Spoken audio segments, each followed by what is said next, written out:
যত সময় আপনাদের সঙ্গে চারি চক্ষের মিলন ঘটিয়ে স্টেজ উপবিষ্ট থাকবো, মাঝে মাঝে একটু ছুরি ঘোরবো, মানে আপনাদের কণ্ঠের আওয়াজ একটু চালু রাখবো।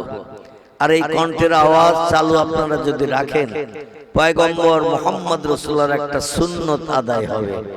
কি আদায় হবে বললাম? সুন্নত আদায় হবে। নবীজি বলছেন, মান তামাসসাকা বিসুন্নতি ইনদা ফাসাদে উম্মতি ফালাহু আজরু মিআতা শহীদিন। জোরে বলুন আল্লাহু আকবার। পয়গম্বর বলেন, আখিরি জামানায় শেষ যুগে আমার কোন উম্মত যদি আমার একটা সুন্নত জিন্দা রেখে, আমার একটা আদর্শের আমল জিন্দা রেখে কবরে কবরস্থ হয়, আল্লাহ পাক হাসরের মাঠে ওই লোকটিকে জান্নাত হালাল বানানোর জন্য 100 শহীদের মর্যাদা দান করে দেবে। জোরে বলি একটু সুবহানাল্লাহ। কোন ব্যক্তি যদি একটা শহীদের মর্যাদা নিয়ে হাসরে হাজির হয়, তার কি হিসাব নিকাশ হবে? ঠিক হলো উত্তর দেবে, ভুল হলো উত্তর দেবে, ভুল হলে সংশোধন হবে ইনশাআল্লাহ, ঠিক হলে আনন্দে আত্মহারা হয়ে আমি আলহামদুলিল্লাহ প্রকাশ করব, খুশিতে বাগবাগ হব।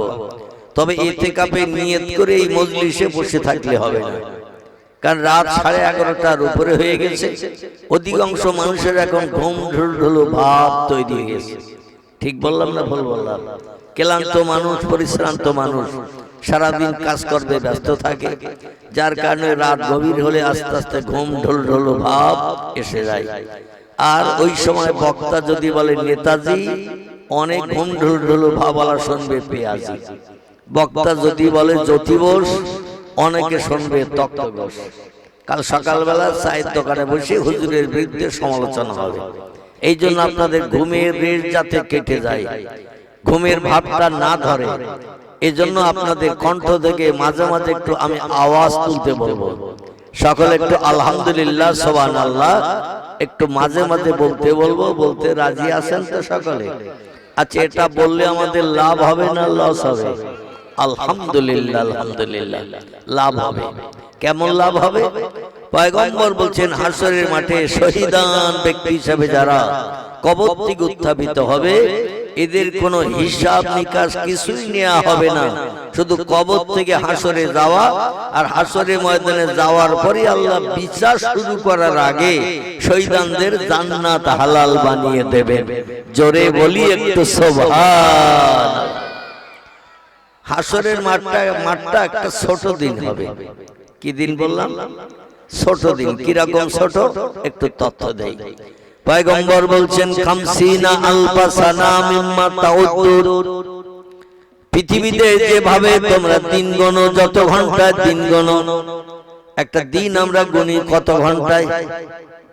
দিন দিন কত ঘন্টায়? 24 ঘন্টায়। হাফ ডে হাফ নাইট, অর্ধেক দিন অর্ধেক রাত, দুটো মিলে একটা দিন 24 ঘন্টা। দেখবেন আমার ঘড়িতে আছে 12 ঘন্টার পরে হয় একটা, 12টা বাজার পরে হয় একটা। কিছু কিছু জায়গায় 24 ঘন্টার ঘড়ি টানানো আছে। যেমন শিয়ালদা স্টেশনে যাবে, হাওড়া স্টেশনে যাবে, রিজার্ভ ব্যাংকে যাবে, দমদম এয়ারপোর্টে যাবে, ওখানে দেখবেন 12টার পরে একটা বাজে না, ওখানে 12র পরে 13 হয়, 13র পরে 14 হয়, 14র পরে 15 হয়। এইভাবে 24 পর্যন্ত ঘন্টা হলে একটা দিন হয়। ঠিক বললাম না ভুল বললাম? 24 ঘন্টা একটা দিন। এইভাবে 30 দিনে এক মাস, 360-65 দিনে হয় এক বছর। আল্লাহর নবী বলছেন, আল্লাহ পাক জাতুল শামসে মাগরিবে হয়, যেদিন পশ্চিম দিক থেকে ভোরবেলা গাছের মাথার উপর দিয়ে ডগমগ করে সূর্য উদয় করাবে, অগুরুবি শামসে মাশরিকে হয়। আল্লাহ পাক বলছেন, সেদিন সূর্য অস্তমিত করাবেন পূর্ব দিকে, পশ্চিম দিকে সূর্য উঠবে। পশ্চিমের দিক তো নাকি? এই পশ্চিম দিক থেকে ভোরবেলা গাছের মাথা দিয়ে সূর্য উঠবে আর ডুববে পূর্ব দিকে। এখন সূর্য ওঠে কোন দিকে? পূর্ব দিকে। ডুবে কোন দিকে? পশ্চিম দিকে। সেদিন কিন্তু এই সূত্রের পরিবর্তন ঘটবে। এটা ভবিষ্যতের পয়গম্বর তত্ত্ব দিয়েছেন তিরমিজি আবু দাউদ শরীফের হাদিসে। আচ্ছা, এটা হবে না হবে না? এই না দেখে বিশ্বাস করার নাম হলো ঈমান। কি বললাম? কিছু না দেখে কোরআনের কথা বিশ্বাস করার নাম হলো ঈমান। ঈমান শব্দটি হলো আরবি ভাষা, এর বাংলা অর্থ হলো বিশ্বাস স্থাপন করা। এই পশ্চিম দিকে সূর্যোদয় হবে, পূর্ব দিকে অস্তমিত হবে, যদিও আমরা কোনোদিন কেউ এখনো পর্যন্ত দেখি নাই, কিন্তু আমরা এটা বিশ্বাস করি না। আমাদের একজন মালিক আছেন, তিনি নাম কি তার? সবাইকে বানিয়েছেন যিনি আল্লাহ। আচ্ছা, আল্লাহকে কে কে দেখেছেন? একটু হাত তুলে দেখান। আমরা কেউ আল্লাহকে দেখতে পাইনি, ঠিক না ভুল? তবে পৃথিবীতে দুটি দলের মানুষ আমার আল্লাহকে দুনিয়ায় বেঁচে থাকতে দেখার সুযোগ পেয়েছেন। খুব ভালো করে কথাগুলো শুনবেন। দুটি দলের মানুষ এই পৃথিবীতে হায়াতের জিন্দেগিতে বেঁচে থাকতে আল্লাহকে দেখতে পেয়েছেন। একটি দলের নাম হলো নবী আম্বিয়ার দল, একটি দলের নাম হলো ওলি আউলিয়ার দল।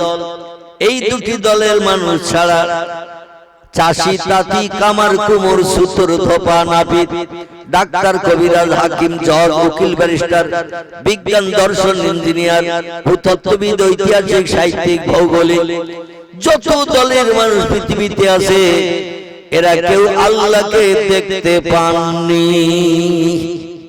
কথাটা ঠিক বললাম না ভুল বললাম?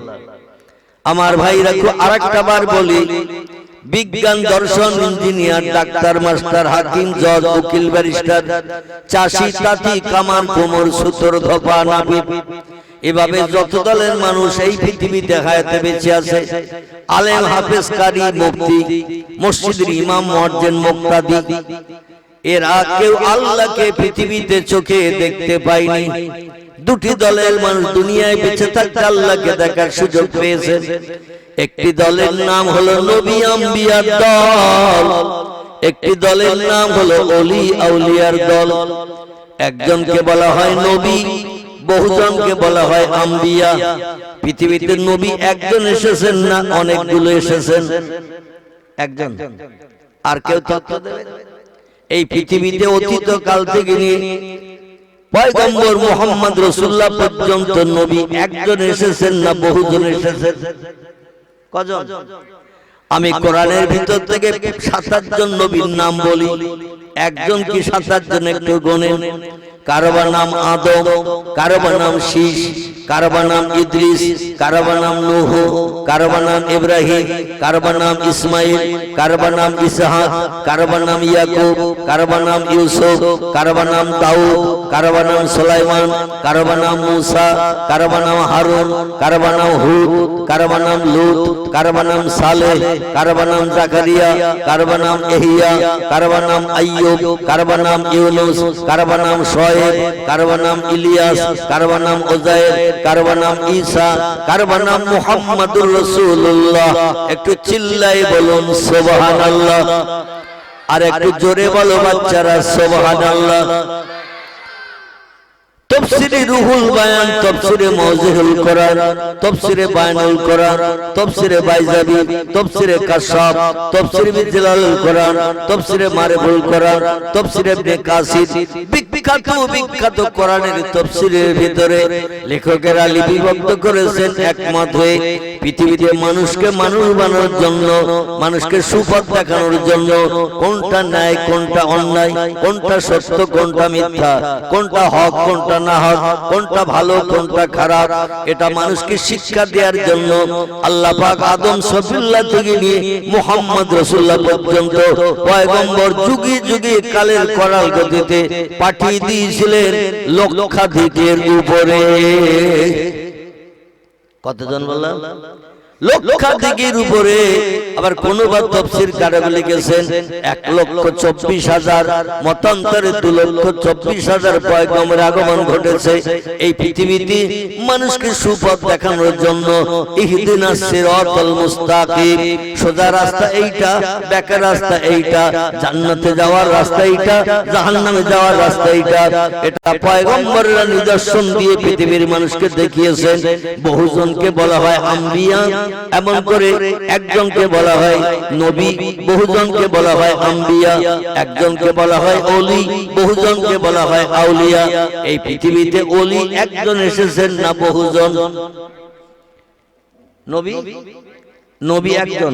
আমি তো 7-8 জন নবীর কথা পূর্বে বললাম। কোরআনে তাদের নাম কোট করা, তাদের জীবনী লিপিবদ্ধ করা।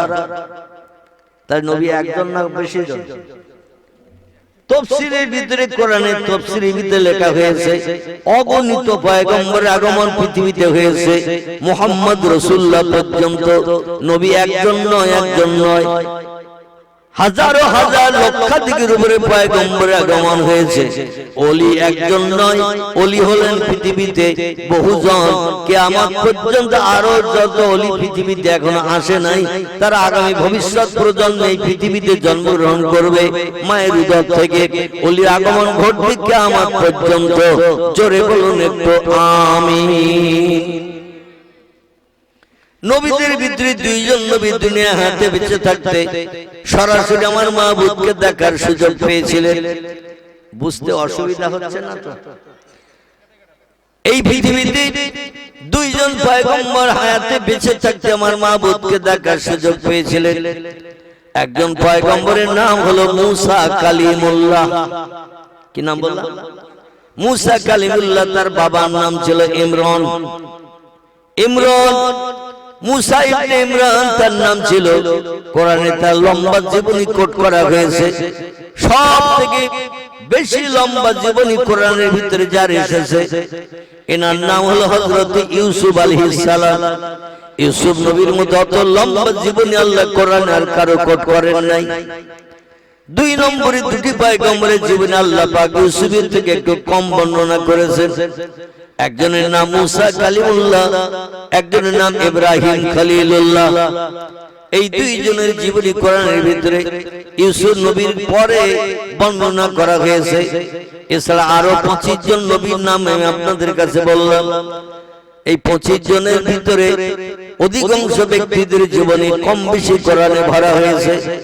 এছাড়া 2 জন নবীর নাম কোরআনে এসেছে, তাদের জীবনী টোটাল কোরআনে লেখা নাই। একজনের নাম হযরতে যুলকিফল আলাইহিস সালাম, একজনের নাম হযরতে আলিয়াস আলাইহিস সালাম। এই 2 জনের শুধু নাম এসেছে কোরআনে, এদের কোনো জীবনী কোট করা নাই। আমার ভাইরা, এই টোটাল পয়গম্বরদের ভিতরে 2 জন পয়গম্বর, আমি যার নাম আপনাদের কাছে বললাম হযরতে মূসা ইবনে ইমরান, মিশরের দেশে জন্মগ্রহণ করেছিলেন তিনি। ইনি দুনিয়ায় বেঁচে থাকতে মাহবুবকে দেখার সুযোগ পেয়েছিলেন। তুর পাহাড়ে যখন আল্লাহর সঙ্গে কথোপকথন করতে যেতেন, আল্লাহর কাছে নিবেদন করতেন, আল্লাহ রব্বে আরিনি, আল্লাহ তুমি কেমন চেহারার মানুষ, তোমার চেহারা দেখতে কেমন, ও আল্লাহ আমাকে একটু তুমি দেখা দাও। তুমি দেখা না দিলে প্রেম জমবে না। দেখবেন মোবাইলে মাঝে মাঝে যুবক যুবতীদের সঙ্গে অবৈধ প্রেম ভালোবাসা তৈরি হয়। অবিবাহিত যারা, বিবাহের পরও এখন পরকীয়ার রেশ চলছে পৃথিবীতে, ভুরি ভুরি স্ত্রী আছে, স্বামী আছে, তাছাড়াও পরকীয়া করে অনেক ছেলে, অনেক মেয়ে। ঠিক বললাম না ভুল বললাম? রাতের বেলা বাবা মা ঘুমিয়ে পড়ে, আরে শীতকালে ওদের অবৈধ প্রেম জমে বেশি ভালো। কম্বল মুড়ি দিয়ে যখন পড়ে, বাপ মা মনে করে ঘুমিয়ে পড়েছে, কিন্তু আসলে সারা রাত ওরা ঘুমোয় না, মোবাইলে অ্যাকশন চালায়। যুবক যুবতীর সঙ্গে, যুবতী যুবকের সঙ্গে মোবাইলে অ্যাকশন করতে করতে যুবক মাঝে মাঝে প্রস্তাব দেয়, একটু বেড়াতে গেলে হতো না? মাঝে মাঝে প্রস্তাব দেয় না, দেয় না? একটু বেড়াতে গেলে হতো না? যুবতী যদি বলে বাবা মা যেতে দেবে না, বলে তাহলে তোমার সঙ্গে রাত জেগে কথা বলে লাভ হবে না, নতুন করে আমার আবার প্রেম জমাতে হবে মৌসাকের মৌফোকার মতো। যুবতী তখন বাধ্য হয়ে যায় প্রেমিককে না ছাড়তে। এর কারণে বলে তাহলে কবে যাবে বলো, একটা দিনক্ষণ ঠিক করা হয়, অমুক জায়গায় আমরা তলায় আসবে তুমি, তেঁতুল তলায় আসবে তুমি, বটতলায় আসবে, ওইখান থেকে দুইজন একসঙ্গে হয়ে চলে যাব দীঘার সমুদ্র সৈকতে, চলে যাব মুকুটমণিপুরে, চলে যাব দার্জিলিং এ, 2 দিন 4 দিন লজ ভাড়া করে থাকবো, সেখানে পেরিয়ে আসবো, জীবনের সব শান্তি মিটাবো, প্রেম আরো গাঢ় তর জমে যাবে। এদিককার ছেলেরা, কুশি এলাকার ছেলেরা মেয়েরা দীঘায় কোনদিন যায় না, মুকুটমণিপুরে যায় না, দার্জিলিং বেড়াতে যায় না, তো আমাদের বসিরহাট এলাকার ছেলে মেয়েরা সুযোগ পেলেই সদ্ব্যবহার করে অবৈধ প্রেম প্রীতি ভালোবাসা জমানোর জন্য। পয়গম্বর মুসা আলাইহিস সালাম ডেকে বলেন, আল্লাহ শুধু আসি তুর পাহাড়ে তোমার সঙ্গে প্রয়োজন মিটিয়ে কথা বলে চলে যাই, কিন্তু তুমি আমার কেমন প্রেমিক আর আমি তোমার কেমন প্রেমিকা, একদিন দেখা সাক্ষাৎ না হলে প্রেম জমে নাকি? আল্লাহ ডেকে বলে, লান তারানি ইয়া মুসা, যত দাবি করবে তুমি তোমার সব দাবি পূরণ করা হবে, কিন্তু ওই দাবিটা আমার কাছে করো না, তুমি আমারে কোনোদিন দেখতে পাবে না, যেমন আমরা কেউ মাবুদের দেখতে পাই না, ঠিক কি না? কিন্তু আল্লাহকে দেখতে পাই না, আমরা বিশ্বাস করি আল্লাহ বলে একজন আছে, এরই আরবি নাম হলো ঈমান। আল্লাহ কোরআনে সূরা বাকারায় বলছেন, বিসমিল্লাহির রহমানির রহিম, মান আমানা বিল্লাহি ওয়াল ইয়াউমিল আখির ওয়া আমিলা সালিহান ফালাহুম আজরুহুম ইনদা রাব্বিহিম ফালা খাউফুন আলাইহিম ওয়ালা হুম ইয়াহজানুন। জোরে বলি একটু আল্লাহু আকবার। কোরআনের সূরা বাকারা আল্লাহ পাক তত্ত্বকট করলেন, 3টি আমল যদি পাকাপাকি করতে পারো তাহলে তোমাদের ভবিষ্যতে কোনো ভয় নাই, চিন্তা নাই। তোমাদের মহান প্রভু পরওয়ারদিগার আলমের তরফ থেকে 3টি আমল পাকাপাকি করতে পারলে পুরস্কারে বিভূষিত করা হবে। জোরে বলুন একটু আমিন। একটি আমলের নাম হলো মান আমানা বিল্লাহ, সারা জীবন আমারে দেখতে পাবে না, না দেখে বিশ্বাস করতে হবে আমি একজন মালিক, বিশ্ব ব্রহ্মাণ্ডের আছি।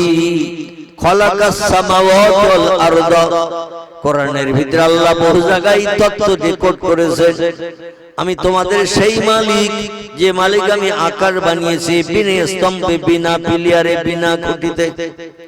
বর্তমান পৃথিবীতে দেশের সংখ্যা 256টির মতো। কটি বললাম? 256টির মতো দেশ বর্তমান পৃথিবীতে বিদ্যমান।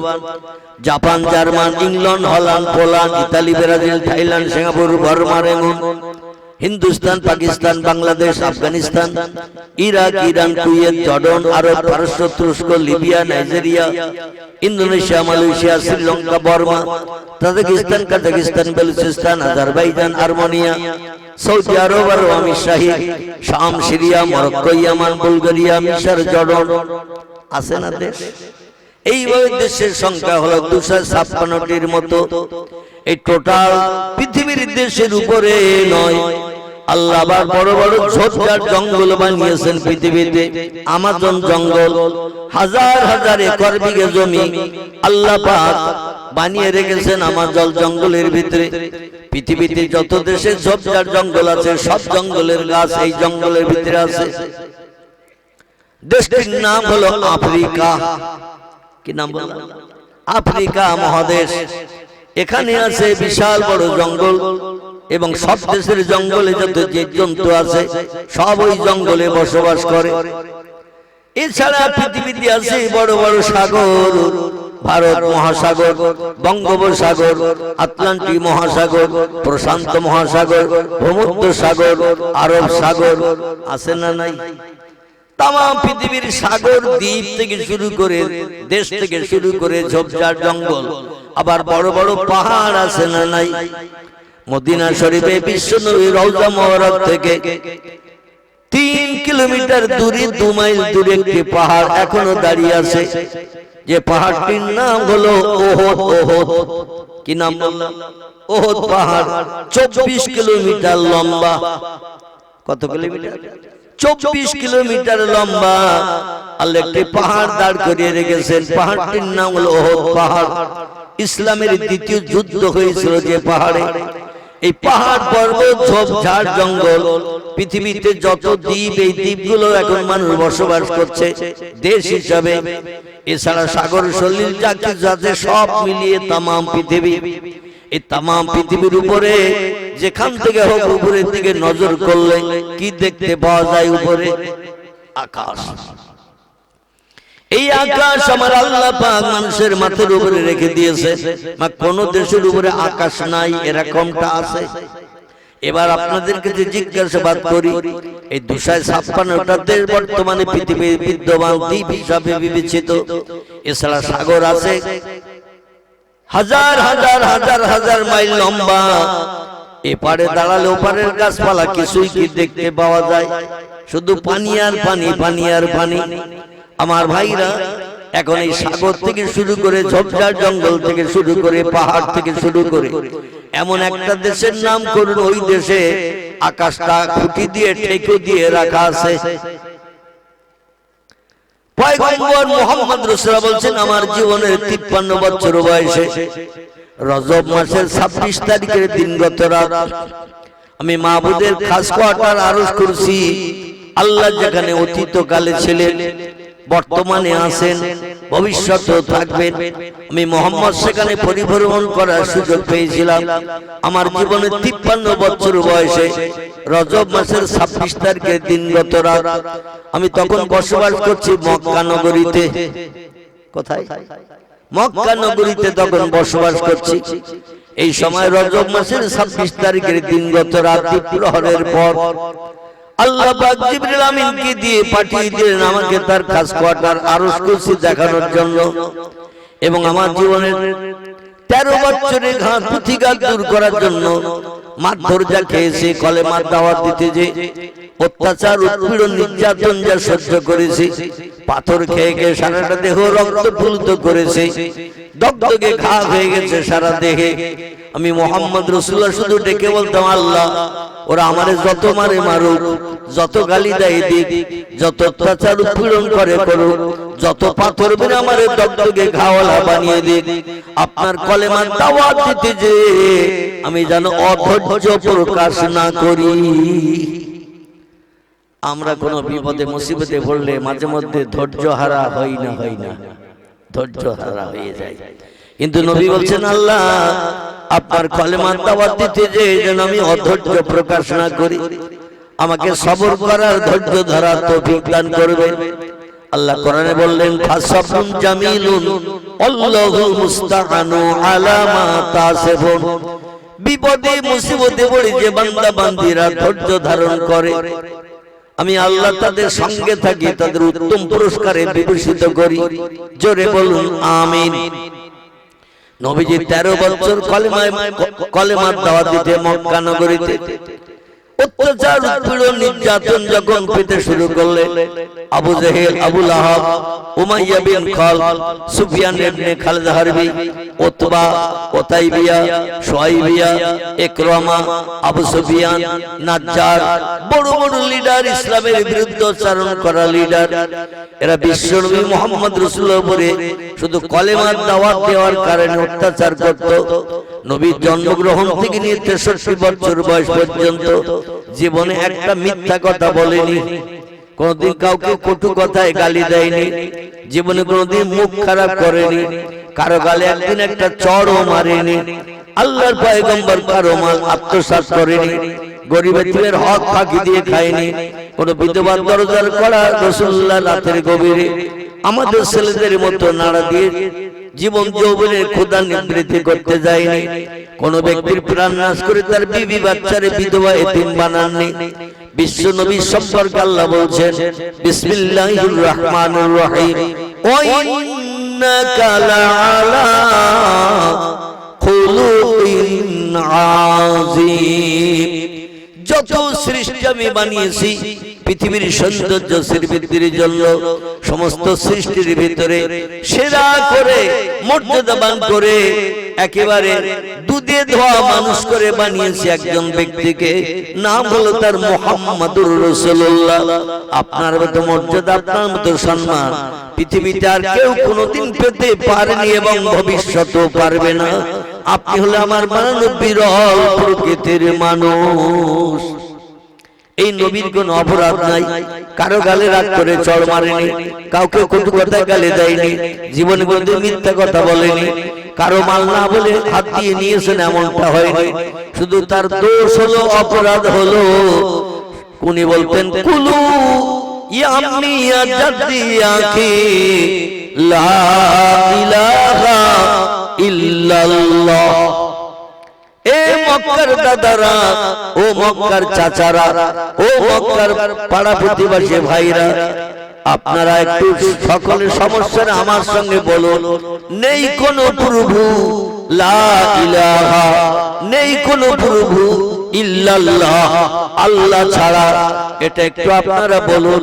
এতদিন তারা যারা ছিল বন্ধু, যারা ছিল আপনজন, যারা ছিল বিশ্ব নবীর সঙ্গী, সব শত্রু হয়ে গেল, দুশ্মন হয়ে গেল। একটানা 50 বছর পর্যন্ত, 40 বছর বয়স থেকে নিয়ে 50 বছর বয়স পর্যন্ত নবী যখন এই কলেমার দাওয়াত দিতে যে 10 বছর একটানা মার খেয়ে খেয়ে ঘরে ফিরেছেন। বিশ্ব নবীর রক্তপ্লুত দেহ, বিশ্ব নবীর গায়ে ঘা, এমন করে দগদগে ঘা, জামা কাপড়গুলো রক্তে ভিজে গেছে, পায়ে জুতো পর্যন্ত রক্তের সঙ্গে আঠার মতো জড়িয়ে গেছে। পয়গম্বরকে এত পাথর মেরে বেহুশ করে দিয়েছে, পয়গম্বরের 3 ঘন্টা 3.5 ঘন্টা 4 ঘন্টা পর্যন্ত হুঁশ ফেরে নাই। কিন্তু পয়গম্বর মুহাম্মদ রাসূলুল্লাহ কোনদিন বাজে কথায় তাদের গালিগালাজও করে নাই।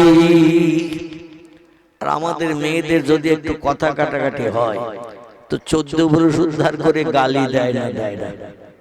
আপনাদের কোসা গ্রামের মেয়েরা ভালো, এদের নামে সব এক সমান, মানে শিয়াল সব জায়গায় ডেকেছে।